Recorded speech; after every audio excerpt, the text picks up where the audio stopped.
Law, the Lake Hopatcong Commission has caused notice of this meeting to be published by having the date, time, and place thereof delivered or mailed or electronically mailed to the following: the Daily Record, and posted on the Lake Hopatcong Commission website.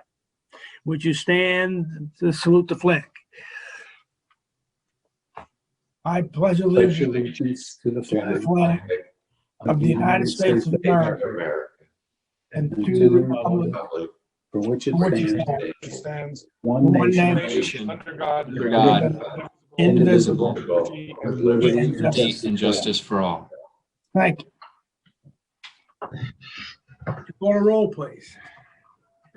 Commissioner Crowley,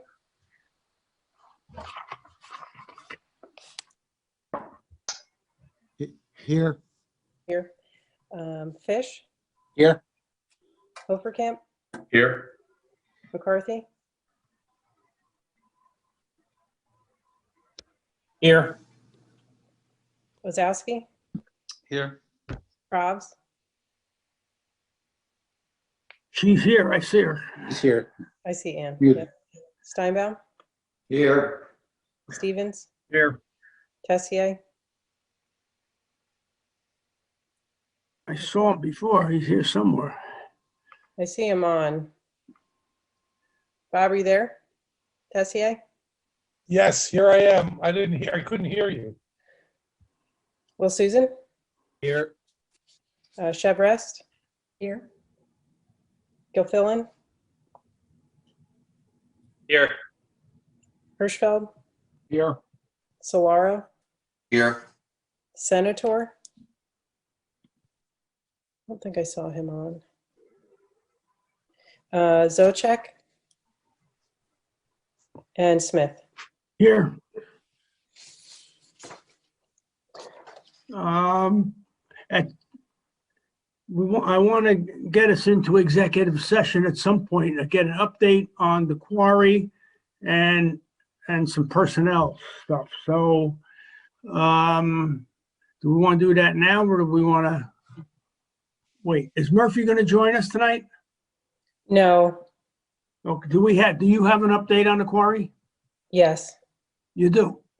You said yes? yes, Okay. So do we want to let's go to executive session now. Can you do that for us, Colleen? yes. You join us and you're going to give us the update to start out with on the quarry. All right, and then I'll leave.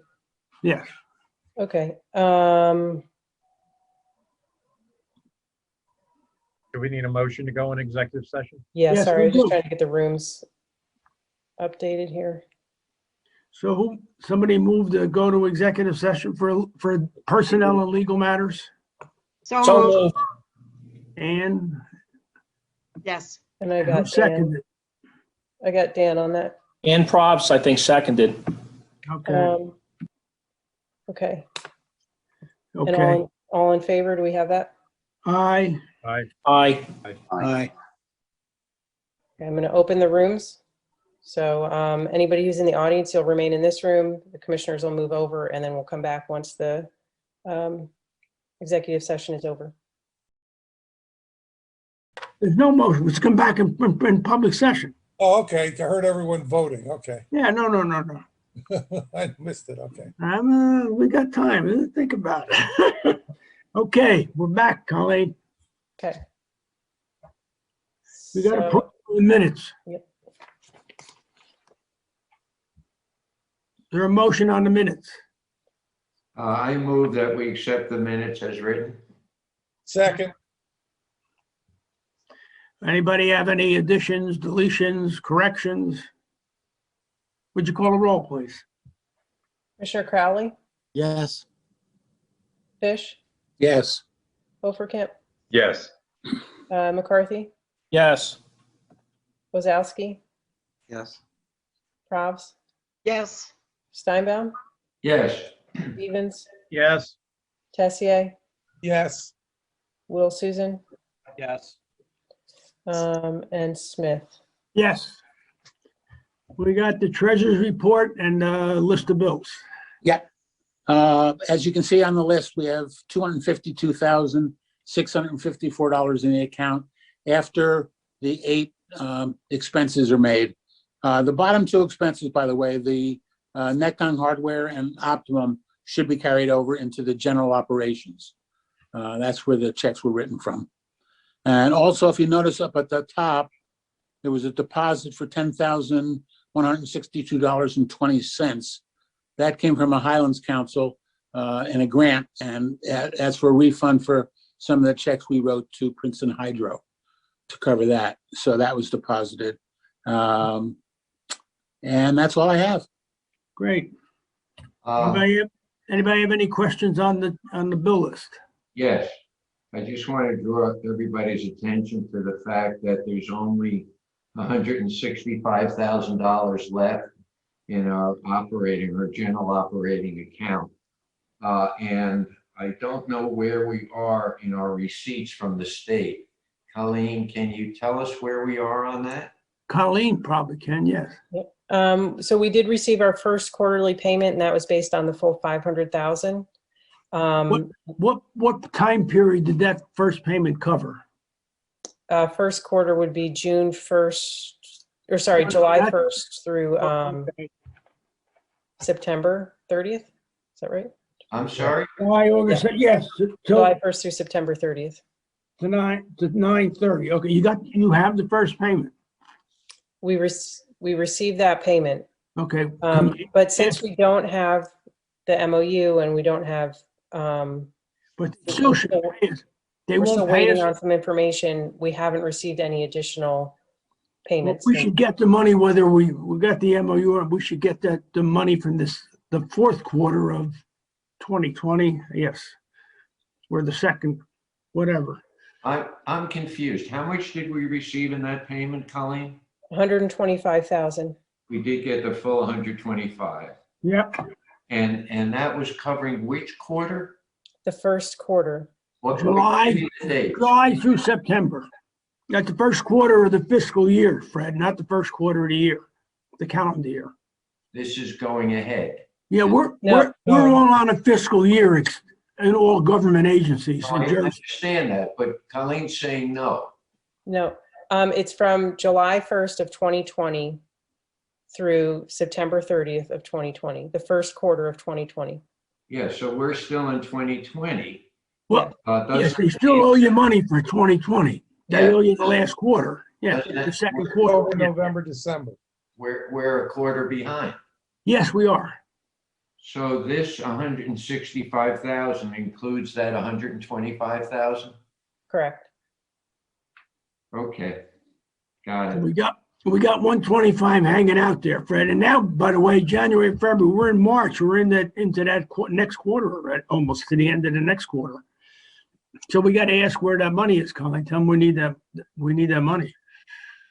Yeah, I was going to comment further down about the budget, but it seems more appropriate to make the comments now, if it's okay, Mr. Chairman. For me to just, I just wanted to point out that the DE budget this year, the state, we all thought the state was going to be in tremendous financial difficulty, but they borrowed some money. They received more money than they expected on the sales tax, et cetera. And now they're getting a bonus amount from the federal government. The bottom line is that the DEP budget for this year went from $159 million to $181 million. This was the first major increase in many years. So we should be aware of that. And I'm thinking it may be time, you remember before the HABs hit, before COVID hit, we were considering a broad comprehensive study of the lake contribution, the economic contribution of the lake area to state and local communities, because it's been done before. And our feeling is that if the state funded us properly in the neighborhood of about $1 million a year, that by preserving the quality of the lake area, that would bring in a lot more money to the state's treasury than they'd be spending. Okay. So is it time for us to consider going through that avenue again. It may be, but I have a conference call this week about the state budget and how much money they may or may not have put into the budget. So I want to find out where that goes first. Yeah, well, that's exactly what has been published. They went from 159 million to 100. But they were considering putting some more money in the Lakes Fund. Is that right, Mark? Listen to me, right? This is the financial report. Let's not get Okay. let's Okay. not put that off till later. All Let's. right. Anybody have any question on the bills? Let's have a motion. We'll vote on it, and then we'll be done with it. Anybody got a motion on the list of bills?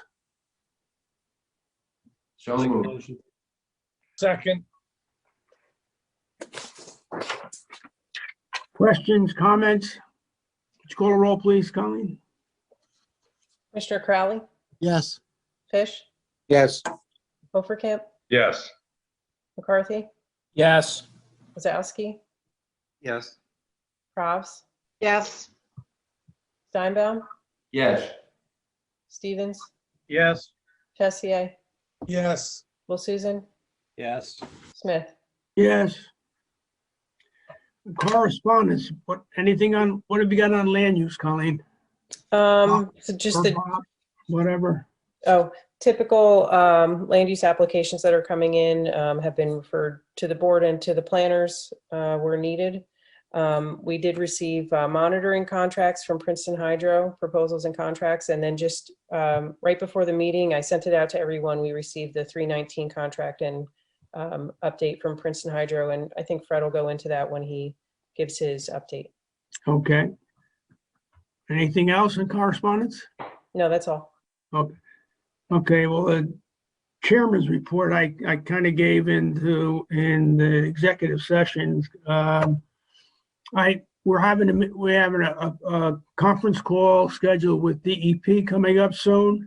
We have a conference call with Senator Bucco and Marty Kane and the people in Trenton to find out how much money, if any, they put into the new budget that the governor's submitting to the legislature for approval.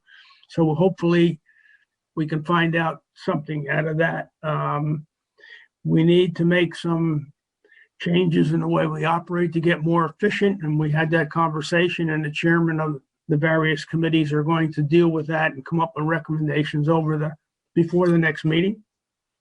And that's about all I have for now.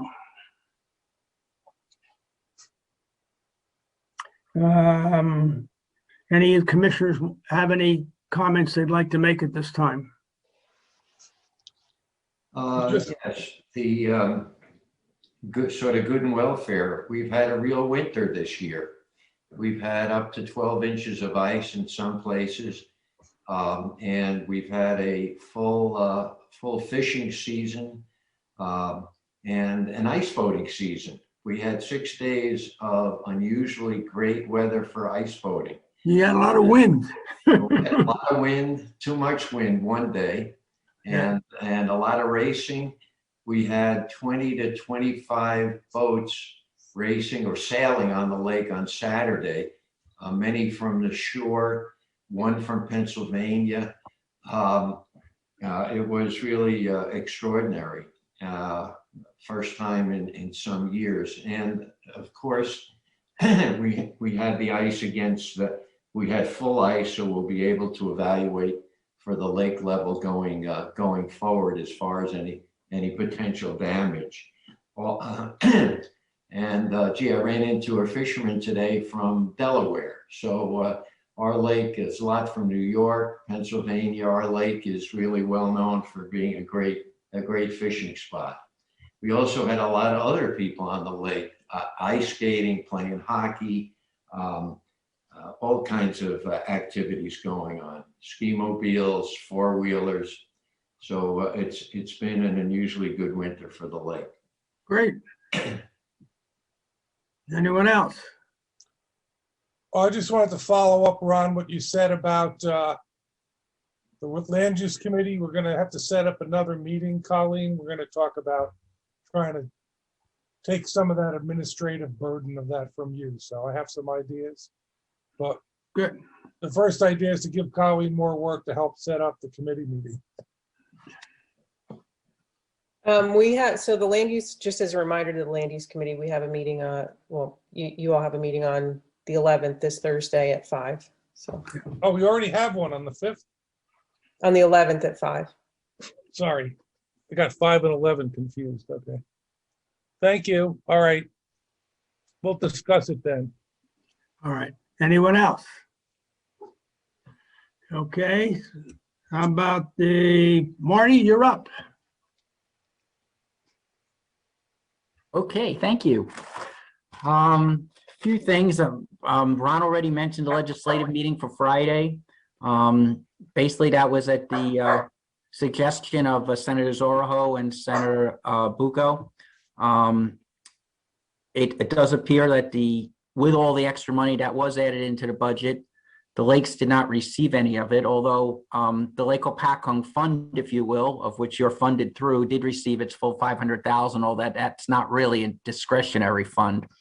But they did not throw anything else into lake funding, at least that we can find in the budget. And as Ron said, that's the purpose of Friday's meeting. And some of the other legislators will be joining us. An invite went out to the 4 mayors. So we'll see where we go. The feeling is that with all the money that's in Trenton this year, getting the insert into the budget is certainly a possibility. On the issue of the financial impact of lakes, the request did go from Senator Bucco to the Office of Legislative Services to do that study. Office of Legislative Services said they did not have the resources. They passed it on to DEP. And so basically that request on the financial impact of lakes is currently with DEP. Senator Bucco was the requester of that. The Lake Hopatcong Foundation actually, within the last week, some of you probably saw it in the newsletter that went out last week, was named to the Coalition for the Delaware River Watershed Steering Committee, which is good just because it brings Lake Hopatcong's issues as part of the greater watershed. So we're thankful for that. And it's good to, get the interests of this area as part of both the Musconetcong watershed and the larger Delaware watershed. The issue of the navigational markers I've mentioned a couple of times, which was trying to hopefully calm things in Byram Cove a little bit by ringing the perimeter with navigational markers, just to provide that kind of corridor where boats can get in and out and give people who have docks there just a little bit of breathing room. It's work. When we are able to create that, it seems it causes a lot more calm. The problem has been we can't really have courtesy patrols in that cove all the time. That's been an issue. And people have started putting their own illegal markers in the lake. So we've had some discussions with the Boating Regulations Commission, with the state police. We've discussed it a little bit here. We've talked with some homeowners and boaters. Everybody seems to like the idea. The problem is we can't just go out and put those markers in. It's actually a DEP office that owns the navigational markers. So it came up at our last meeting with the mayors and DEP. They asked for a bit more detail. We furnished it to them, and we'll see what comes back. Basically, it would be about 18 to 20 markers around the perimeter of that cove, just creating a navigational corridor. And it would still give people the ability to moor and dock and do everything in the middle, just keep them a little bit away from docks. And it's a good safety and other issue. And I guess the final thing is just a thank you while we still have the mantle here, to thank you to Hopatcong State Park for starting the sewers. That was great to see all the equipment in Hopatcong State Park. And thank you to Mayor Francis for, I think, about to start the extra sewers on Hudson Avenue. So anytime we get more sewers in this lake, which hasn't happened in a decade, that is a really great news story. And that's it. Any questions, I'll be happy to try to handle. And Marty, how far off the docks will those markers be? We don't obviously have the final say. 100 feet has been what's been suggested, because that would be a decent navigational corridor. And since Sac Cove averages about 900 to 1,000 feet across. It goes, I think, as far as 1,200 feet at its greatest width. It still gives plenty of room in the middle for people to moor, and would provide now, a bit of space. That's a lot of space. And, it could be marked 100 feet from shoreline, 100 feet from docks. That's a matter of negotiation. And as you know, that cove, it's not exactly regular shoreline. Yeah, and it does get pretty narrow at the far end. Well, we're not so worried about either of the far ends because there haven't been a lot of problems there. The problems have tended to be more toward the middle. And in a couple of places where it seems that the boats constantly get blown right on top of the people's docks. Okay, anybody have anything for Marty? Thank you, Marty. Appreciate it, as usual. No, thank you. Good seeing everybody. All right. Princeton Hydro, Fred? All right, thank you. So earlier, maybe a few weeks ago, we forwarded the 2021 contracts for the water quality monitoring, for the general consulting, for the cyanotoxin monitoring. We also included a aquatic plant survey, and then the contract for the review of the stormwater ordinances. So all of those contracts were forwarded. In addition to that, you have the 319 grant. The commission is currently waiting for the state to submit the contract. But I'm a little nervous about some of the time-sensitive tasks we need to do. For example, we need to update the sampling plan to include the additional sampling that's going to be conducted under the 319 grant, as well as we want to conduct the bathymetric assessment before the weeds come up. And then the third component is we want to start the water quality modeling to quantify the internal phosphorus load. So those three things we would like to get going as soon as possible. If we wait too long in the season, a lot of that work will be pushed back into next year. So what I provided Colleen just before the meeting, I provided her a copy of the scope of work that Princeton Hydro would be doing under the 319 grant. I provided a copy of our contract with the commission. And then I've also provided a memo explaining what I recommend. And essentially, I ran this by our president, and he has no problem with this. He agreed to this, that what I'd like to do is I'd like to start working on these activities, but we would not bill the commission until you have your contract with the state. So, we will start on the sampling plan. As soon as it ices out, we'll do the bathymetric work, but we will not bill any of that work until you have your contract with the state. When you have your contract with the state, then you can sign our contract and forward that to us, and then we can start forwarding the invoices. But at this point, what I'd recommend is we start the work, but we do not bill the commission, and that's all explained in that memo. And so I guess what I'm looking for tonight is that contract does not need to be signed, but it would be nice to get an acceptance or a yes from the commission for us to proceed. Fred, is that our obligations of the commission, is that covered by the grant? Or Correct. Completely by the grant? It's covered by the grant. Now, the water quality monitoring contract, that's money that's coming directly from the commission, but that's a match toward the grant. But anything I'm asking to do that we would not bill you until you have your contract is solely with the 319. So that seems like a win-win for the commission. Right. We have no money at risk. Yeah. Are we, Ron, are we going to vote on the other 5 contracts tonight? It's up to you guys. Did you have it long enough? Do you want to has everybody had a chance to look it over? Anybody have any questions? I think we've had it for a couple of weeks. Oh, okay. So you want to I- make somebody make a motion, we'll second it, and we'll have a discussion. Yeah, Fred, I think there's 5 separate contracts in that, isn't there? Your recommendations or your Correct. proposals? It's 5 different. And you gave us, I think, 2 different costs for the cyanotoxic monitoring. Correct. And the second one was to identify exactly which species. Is that what was suggested? There are, and actually from the HAB Summit today, they rolled out a 4th cyanotoxin that they're going to start monitoring. But I gave 2 prices because the test kits went up pretty high in cost over the last year. So what I decided to do was give 2 prices. The one price is just to monitor for microcystins.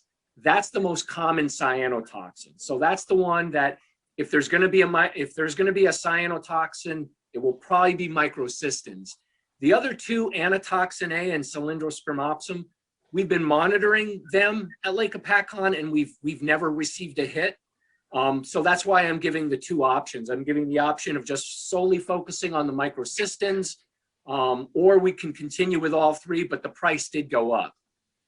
We don't have to do all 3, right? Correct.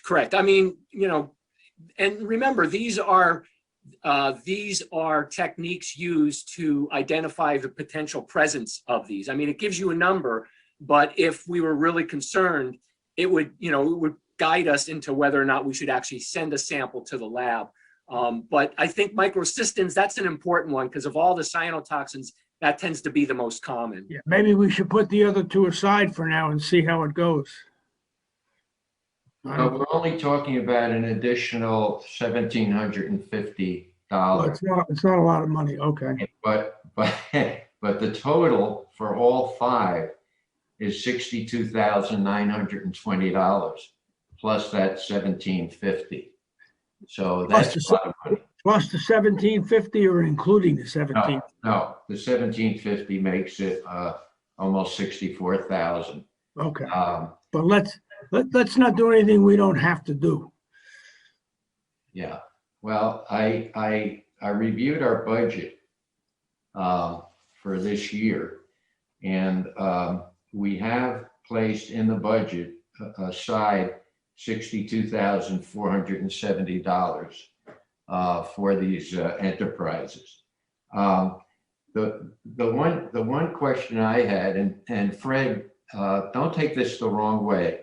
The general consulting seemed to be mainly attending meetings. Am I correct in that? Well, we do other things too. I mean, we're always looking for potential sources of funding. We're available for consultation and for conversations. So there's a lot of the meetings go into that, as well as looking for potential sources of funding. And then there's a lot of times someone asks for someone to come up and grab a sample or something like that. So it covers a variety of activities. Yeah, it's, again, our budget is very tight because all this was dependent on us figuring that we'd be spending less for weed harvesting this year. That's how we made it balance. So it's a tight budget with the way it is without hopes of extra funding, as you've heard.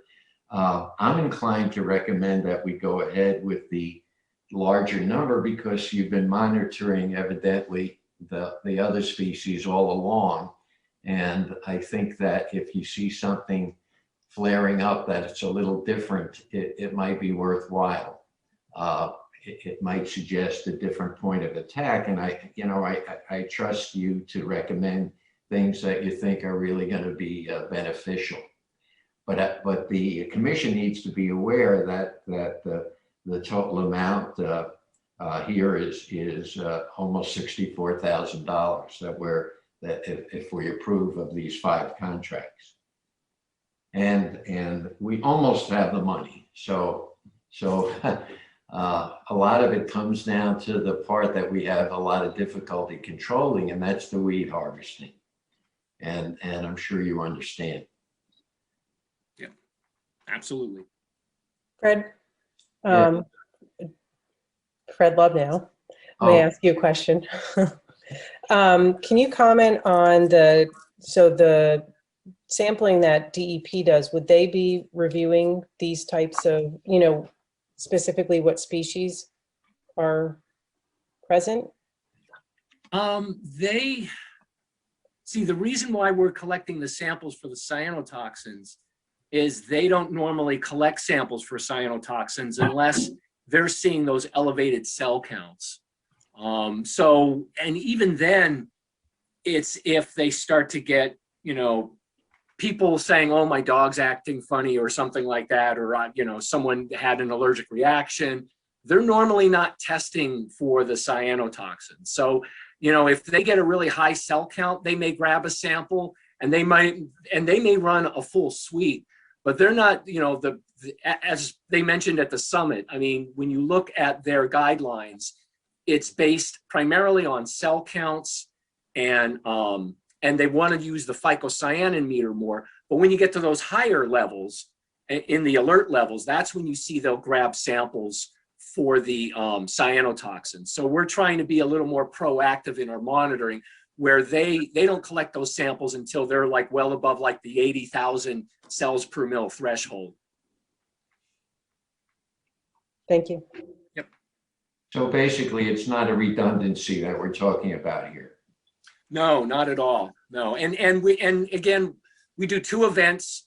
Each event, I call it during the high summer season. So it's July and August that we like to do those sampling events.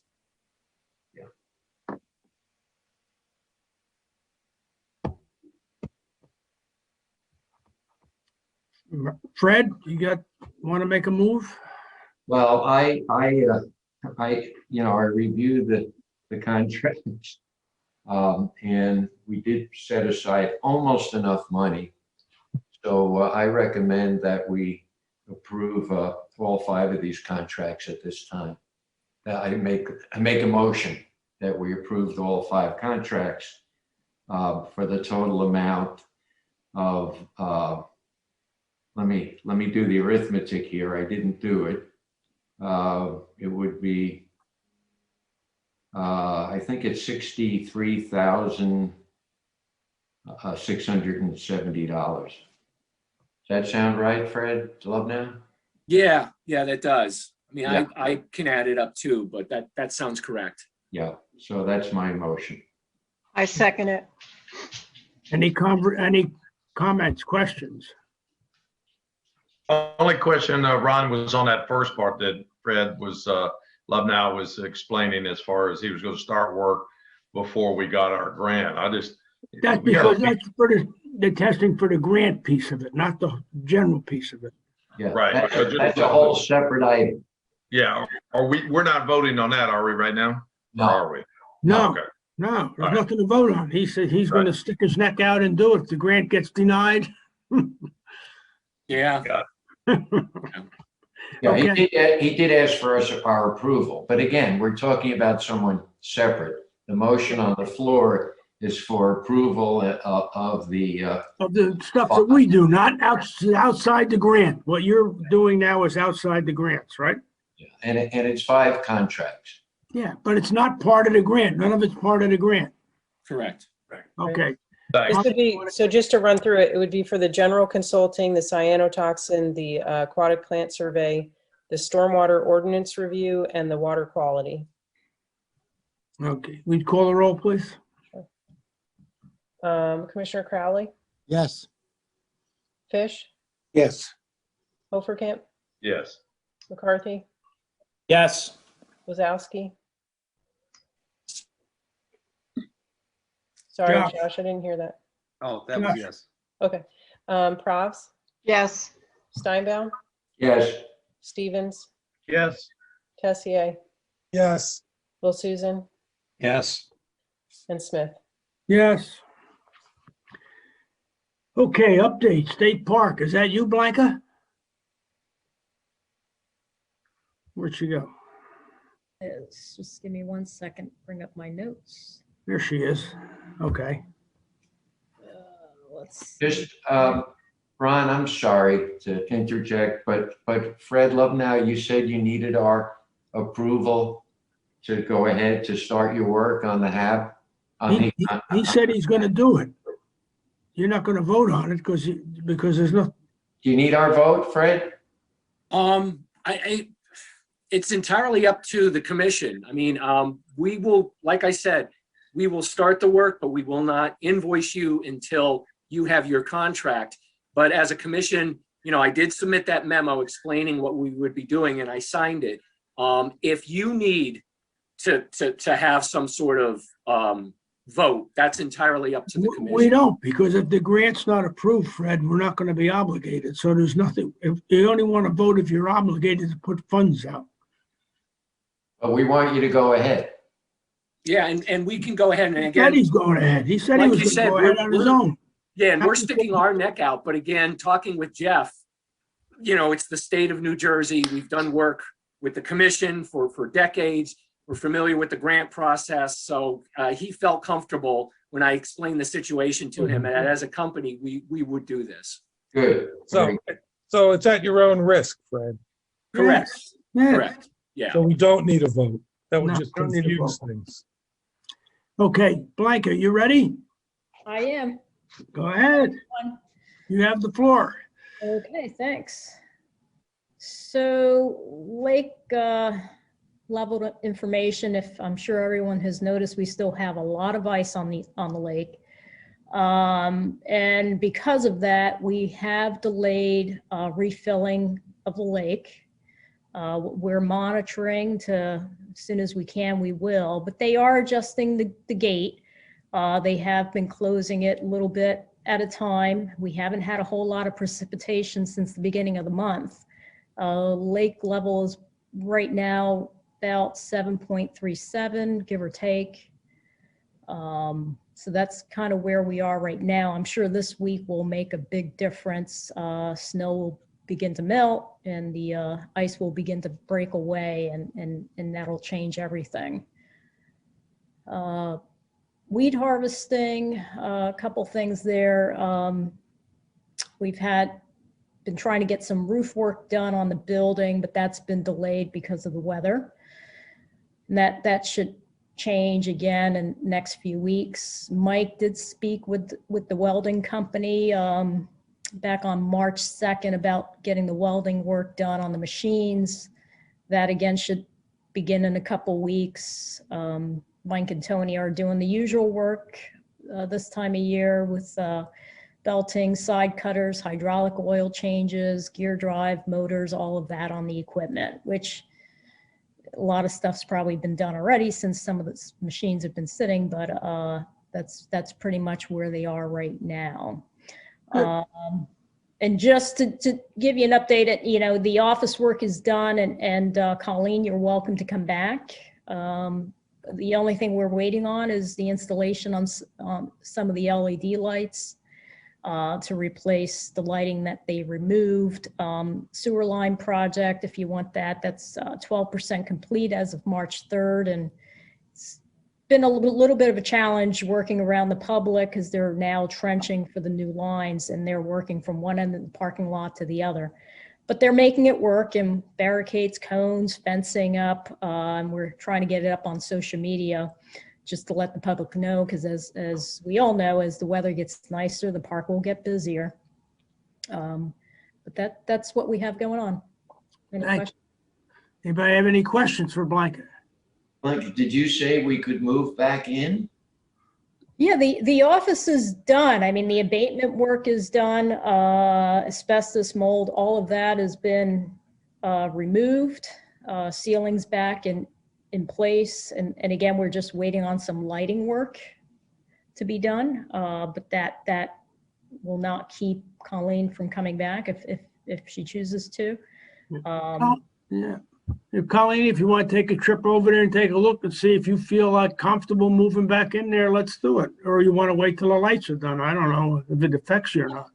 Colleen, I can meet you there if you'd like at some point. We can visit and see what you're going to need. I mean, everything's been kind of moved around. I don't know that things are set up the way you had them, but.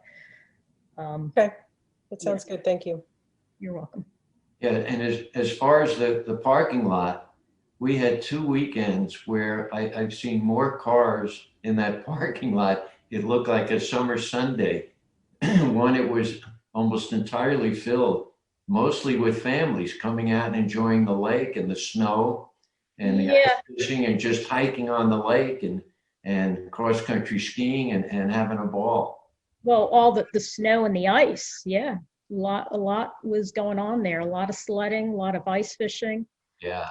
It's Yeah, been a- you did a great job clearing off the snow, so there was plenty of parking. It was really great to see how many. Yeah, it was great, were to see, except not a good time for the sewer work project. That moving the snow mounds around has not been easy. A lot of moving of snow from one end to the other. Blanca, if you have social media posts you want us to share, just let us know. The foundation and commission often do that, just to get Okay, yeah. word out. That would be great, because that's kind of just the messaging we're trying to get out to everyone is to, we've had some people just sort of nosing around, wanting to see what's going on. And, just for public safety, we're just trying to get it out there that it's really best if they not enter those areas. Okay. Thank you. Blanca, do you have an estimated date of the completion of the sewer line? May 21st. They are supposed to have it done before Memorial Day weekend. Now that this project does include a new restroom on the hill by the pavilion. Oh, that nice. could not keep us from opening that once that's sort of the tail end of the project, and they're kind of out of the way at that point. But yeah, May 21st. But with any construction project, there could be delays. Sure. With the winter we've had, there may be some delays, but they've been moving along pretty good. Thank you. Good, thank you. You're welcome. Josh, you're up. Yeah, I don't have any specific updates for tonight. If anybody has any questions, I'd be happy to answer them. Yeah, Josh, I do. We're waiting to hear about the investigation and to find out if it's possible that the DEP is going to harvest this summer. It's been almost a year, or it seems that way to me. Is it possible for you to intercede on the commission and the lake's behalf to go to state OSHA and ask them to please, Not to the state OSHA. and to ask them to please finalize this investigation and the recommendations so that we can have a full weed harvesting season this year, unlike last year where we had virtually none? Is it possible for you to do that? It's possible, but one thing I will say is I know DEP is in the process of setting up a meeting with probably Ron and Colleen and to talk about the weed harvesting program for this year. So When are they gonna do that, Josh? We're getting near the end. no, I know. I have an email out to our director. We talked about it last week. I'm going to find out when they're going to set that up. Gosh, we're running out of time. We have to sign contracts. We have to, you can't do this at the last minute. So I think it's No, time. and that's why they want to have this meeting so everyone can make the appropriate plans. Okay, great. What about, Josh, what about the CAC meeting? We're still waiting to hear back from the scientists. So I guess we're going to hope for April we already passed the March date. So hopefully in April, they'll be ready to talk to us about the questions we had. Because isn't the new plan due this year? The dates, that was what we initially set up, but with COVID, everything's got pushed back. So, those dates aren't mandated. It's just, those are dates that we're hoping to be done by. So we'll pick that up as soon as we can, just waiting to hear back from the scientists. Okay. Who's going to give us the grant updates?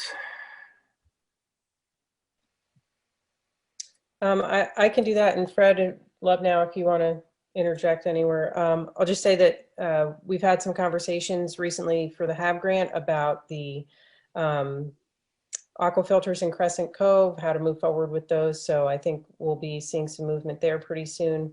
Mount Arlington approved the beach restoration plan, and so Princeton Hydro will start work on that. And I believe they're working on running the electrical down to the lake so that they can install the aeration unit.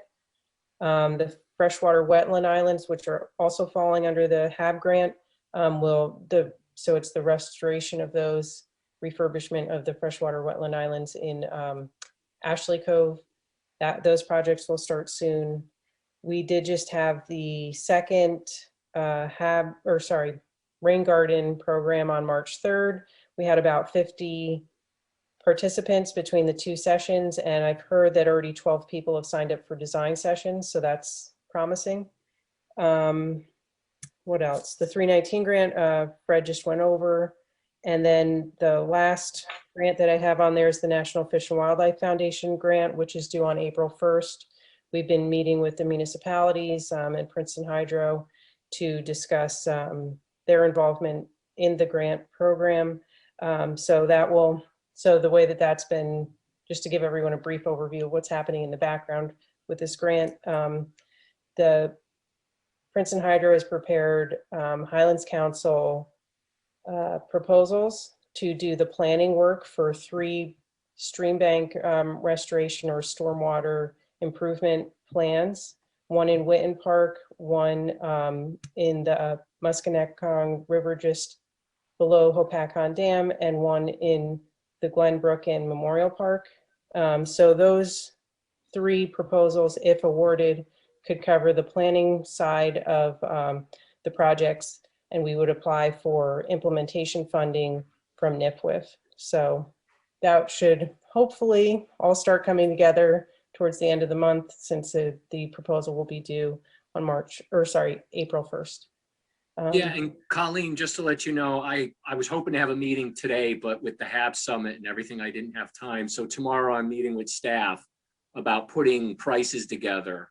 So you have those numbers that you need, both finalize the in-kind match stuff, as well as put the prices together for the permitting and implementation of those projects. Perfect. All right, thank you. If anybody has any questions on any of those 3 grants, let me know. Okay. Committee updates. Bob Tessier, you're up. Hello there. Yes, I see we have a meeting Thursday, so that's good. We still haven't got the 6 sites selected. I guess I haven't been spending too much time at it, which we need to pick for Fred's study. And we're also going to talk about organizing a more efficient way to do this to relieve some of the burden on Colleen. So we'll get back to you next month on both those things. Great, thank you. Appreciate it. Budget, Fred? Well, you've heard most of what I had to say. And basically, I want everybody, I think everybody on the commission realizes that there's no way we can function with our increasing responsibilities for $500,000 a year. We need to get either legislative approval or some source of more funds. This is definitely insufficient. Yeah, well, we're going to work on it with this conference call meeting for sure, real hard on Friday. That's the end of my report, unless there's any questions. Thank you. Any questions? Okay, weed harvesting. Mr. Crowley. Actually, I believe that Ren is going to do that. I got this one, Ron. Okay, you're on. Yeah, so the weed harvesting committee is trying to meet about once a week right now. We're trying to avoid any potential setbacks. We're hoping to hear some encouraging news from DEP regarding the current harvesting program. Our most recent meeting was on the 5th, I think.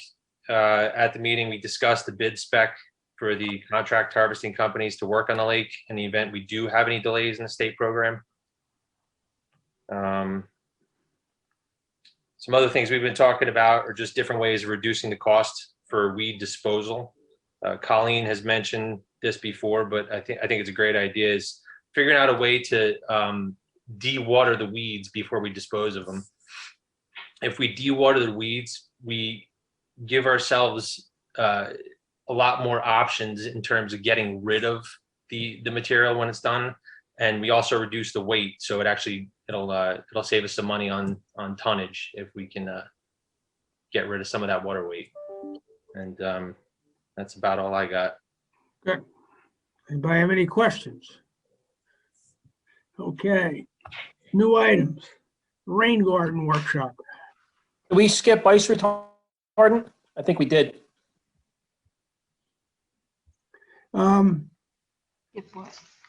Eric, could we put some information in the Lake Shawnee News about these rain gardens? Because we would be covered because we're part of the watershed. I did. I posted it on our social media. Okay, good. Yeah. Thank you. Ron, I think we might have skipped over the ice retardant system committee. Oh, I'm sorry. Did we? I don't see it on there. It's on the next page, I think. Yes, On the top of the next page. Oh, hidden. Sorry, Dan. Ice retardant. Go ahead. That's okay. To start with, I'd like to echo what Commissioner Steinbaum said about the diverse use of the lake this year. There was tons of skaters, cross-country skiers, ice boaters. I saw 8 snowmobiles 2 weeks ago and snowmobiles here and there. We had a successful knee-deep club ice fishing contest.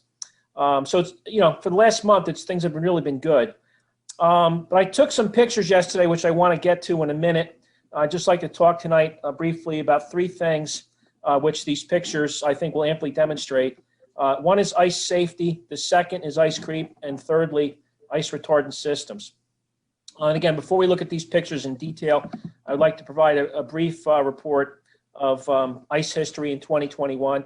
We didn't really have anything substantial until the last day of January when things really started to freeze. And then a day or 2 later, we got 30 inches of snow. And that really hindered early ice development. What we ended up with was a 3-inch layer of fairly solid ice underneath. And then there was a layer of water on top of that. And then 3 inches of frozen slushy ice, what I would call garbage ice. This is the sort of ice, by the way, which you need to be very careful before venturing out because this thickness and strength can vary greatly. These conditions stayed around until the heavy rains came about 2 weeks ago, which caused the snow to melt. And now we have in Davis Cove, in the main lake area, about 8 inches of solid ice as of yesterday. And it's held for the last 2 weeks or so at a steady 8 inches of ice. And my son, Daniel, was in River Styx again this morning, and he reports several holes he chopped. He had in excess of 12 inches of ice. On Saturday, I happened to see over 40 folks fishing and recreating on either side of the River Styx Bridge. It was really, really cool to see that. Now the days are getting longer, and we're at the point where we lose ice during the day and we gain it back at night. The extra sunlight is causing the ice to creep up the shoreline during the day. We were on the ice most of yesterday in Davis Cove, and at the peak of the afternoon sunshine, you can actually hear the ice creeping up the shoreline and crawling. And last night we heard some of the opposite sounds as temperatures dropped. As we were lying in bed, you could hear the ice burp and gurgle. It makes kind of a booming and a ricochet sound as it freezes. So it was no surprise when we woke up this morning and it was 19 degrees on the thermometer. However, this is eventually all going to end, and it's going to warm up to the point where the ice will recede from the shoreline. And eventually what you'll see out there is a death gray look. It will free up from docks, piers, and cribbing. And we know for winter recreating purposes, in our cove, we have our 2x10 plank test. If the 2x10 is too short and we can't reach the ice, or we put the 2x10 on the ice and it falls through, then winter's over and it's time to put away the ice fishing equipment. And at that point, I'm usually sending an email to the state park requesting that the sluice gates be closed up. So if we also, if we get a heavy wind with large sheets of ice on the lake, it could cause trouble. What we want to hope for is that the ice will soften up into loose crystals and shards, and then it'll hopefully go away without incident. But if during this process, as it's melting, we get a heavy wind, you could have sheets of ice, acres in size, moving across and causing damage. So what I'd like to do now is look at these pictures. This picture, again, first picture I've asked Colleen to show was taken yesterday. This shows the ice creeping up. The closest part of the ice that you can see, the ice was pushed up against that rock, and it was folding back, and it'll fold back and fall onto itself. The one just beyond that, you can see it's about roughly 2 feet up, and it's pushing up the shoreline. This has been developing over the last couple days as the temperatures have warmed up a little bit during the day. So can we go to the next picture? Okay, this is a broader view of the same thing. Along the shoreline near my place, you can see the ice creeping up the shoreline. And you can also see, if you look in there, where it crept up, it cracked and it created kind of an open area. So those are the areas where it's risky and you kind of want to stay away from. If you see that pooled water there, that's directly open, and it's as a result of the ice. The hinge there where it hinged and cracked is where the opening is. Next picture. This is also over in Davis Cove. This is what is commonly known as Sleepless Hollow, Joe Cook's place. You'll see a rather large crack. It's about 8 inches in diameter going along the ice there. It was open water. I fished through it at several points, didn't catch anything. But if you look real close up against that boathouse, you'll see the ice is creeping and pushing up along the foundation. Next slide. This is the same dock from the side. I want to give you a side view. You can again see the pooling of the open water just off the boathouse structure. You can see the crack coming in, and very clearly you can see the ice pushing up, and it's going to be causing havoc with that ladder that's there. That ladder is slightly bent, and if the conditions continue, it'll probably be deformed. This is an example of some place where they probably should have an ice retardant system to kind of control things. Bubble systems, I think, would work best. So next slide. Okay, this is a couple houses next door. This is the old Ross place. It's currently owned by the Carpiac family. Same thing.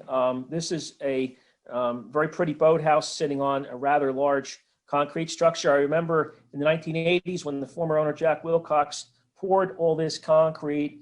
There's the top section is 8 feet tall. There's another 8 foot down below that. It was all poured and done with forms. And if you notice the angle of the concrete, the old days, the old construction techniques, they would put an angle on the concrete, and what it would do, it would allow the ice to creep up along the angle, and then it would fold back on itself harmlessly and not cause any trouble. Now, this is where I'm concerned with the tampering with the annual drawdown level and playing with that number, because at 30 inches, you'll have something different than you would at 22 or 18 or what have you, because the higher the lake, the ice is still going to push up and it's going to hit that wooden structure that's above it. If it's 30 inches below that, as we saw from the earlier pictures, very often the ice will fold back on itself harmlessly out of the way, not cause any issues to anything above it. So this is a perfect example of if the ice is too high and we have ice creep, then anything that's in the ice's way would be damaged. So next slide.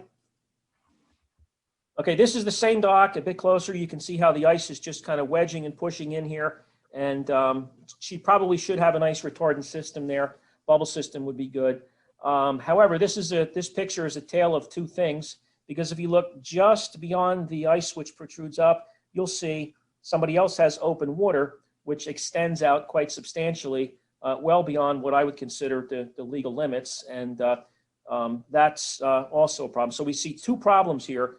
This is a perfect juxtaposition of two problems. One, what happens when you don't have an ice retardant system?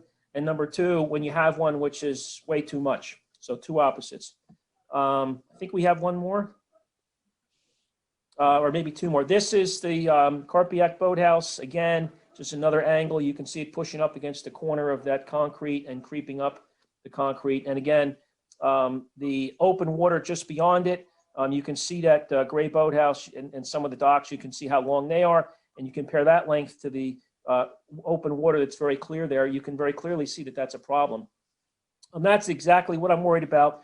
If we were to have a quick refreeze, because the ice around here is 8 inches, and if we had a quick refreeze where that open water is and we had a dusting of snow, somebody could fall in there and drown. So that's a perfect example of a potential problem. That it's a latent problem in development. We probably won't have it refreeze because it's a little late in the season. We probably won't have any more additional snow where we have to worry about that. But go back in time another month, and that could present itself as a safety concern. Next slide.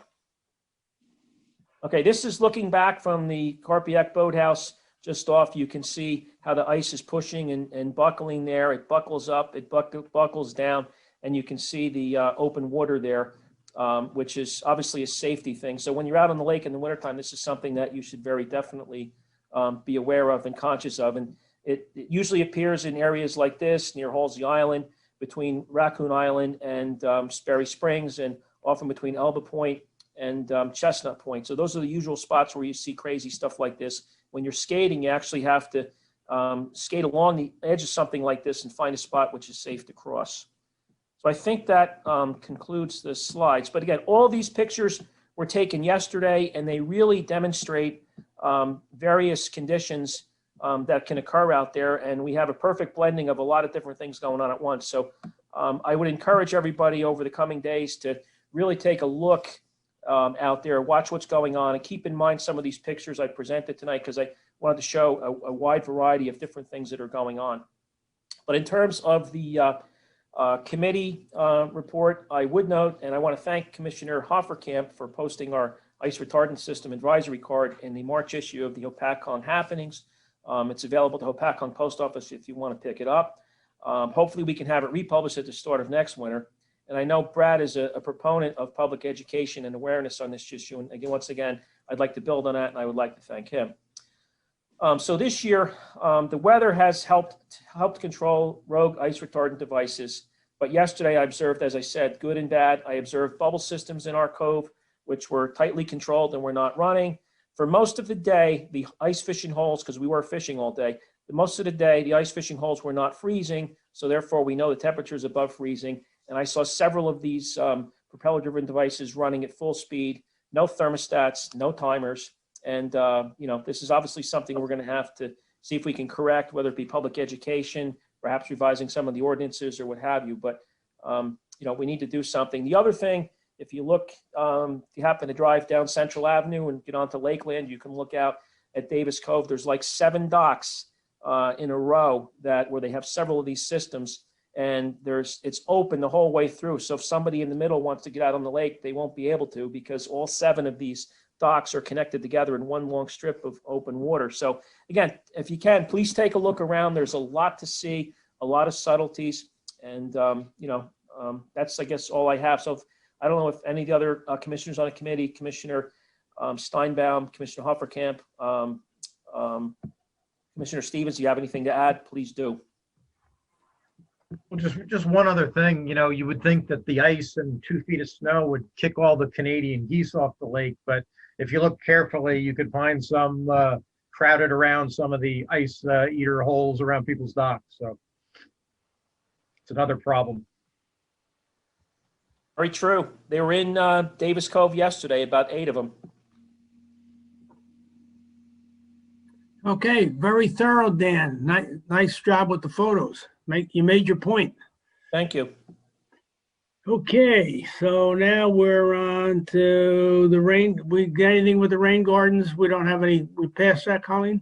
Yeah, nothing else to report on that. All right. Public comments. You want to open the meeting to the public? Any public want to be heard? Questions from the commission? Anyone from the public, you can raise your hand. Or if I'm not seeing you, you should be able to unmute yourself.